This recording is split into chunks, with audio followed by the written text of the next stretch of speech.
Doctor வந்தால் அவனுக்கு முடிஞ்சு விட்டுரும். டாக்டரே வரக்கூடாதுன்னு நினைக்கக்கூடாது. முடிஞ்சு போகிற ப்ராப்ளத்துலேயே டாக்டர் வந்துட்டு தான். அதனால் அது டாக்டர் வந்துட்டு இருக்கேன்னு நினச்சிக்கிட்டு ப்ராப்ளம் முடியலையோன்னு நினச்சி நாம் ஏதோ இருக்குன்ற மாதிரி நம்ம முயற்சியை கையில் எடுத்துருக்கேன். இதை நம்ம முடிஞ்சு போகிற ப்ராப்ளம்ஸ் நம்ம பார்த்தோம். சில பிரச்சனைகள் தொடர் கதையாக முடியவே முடியாது, ஃபிசிக்கலாக முடியாது. இப்போ ஃபிசிக்கலாக முடியாதத அது நம்ம டாமினேட் பண்ணோம்னு சொன்னால் நம்ம எதையுமே செய்ய முடியாதபடி திக்குமுக்காட வச்சோம். அதனால நம்ம அதை நம்ம எப்படி அட்ரஸ் பண்ணுறதுங்கிறதுக்காக தான் நம்ம கான்சியஸ் மைண்டுனா என்ன, டோட்டல் மைண்டா என்ன பற்றி பார்ப்போம்.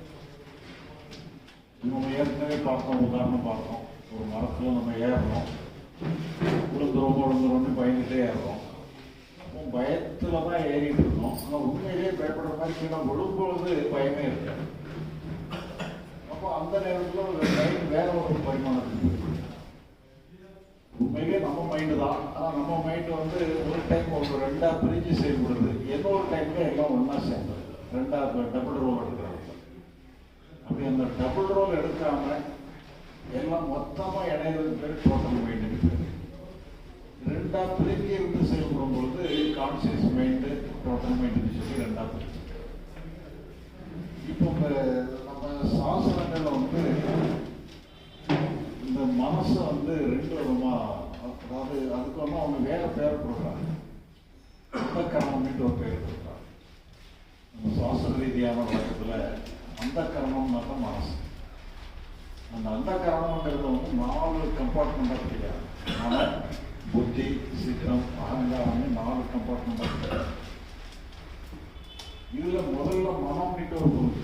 அந்த மனம்ங்கிற பகுதி ஒரு அலைவாயிர தன்மையில் உள்ளது. ஆனால் புத்தி தீர்மானமாக ஒரு முடிவெடுக்கக்கூடிய புத்தி. அலைவாயிரத்தை தன்மையில் உள்ளது மனசு, தீர்மானிக்கிறது புத்தி. இந்த அலைவாயிர தன்மையில் உள்ளது தான் கான்சியஸ் மைண்டுன்னு சொல்கிறோம். மீதி எல்லாம் சேர்ந்து மொத்தமாக சேர்ந்து டோட்டல் மைண்டு. டோட்டல் மைண்டில் எல்லாம் ஒன்றா இருக்குது. கொஞ்சம் இறக்கட்டும்.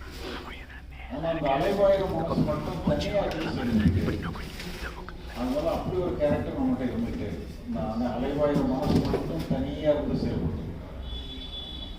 டோட்டலாக செயல்படும் பொழுது அங்கே இந்த மாதிரி அலைவாயிர தன்மை இருக்காது, மொத்தமாக இருந்து செயல்படும். இப்போ உதாரணமாக ஒரு பெரிய பங்களா இருக்கு. இந்த பங்களா வாசல்ல ஒரு வாட்ச்மேன் இருக்காங்க.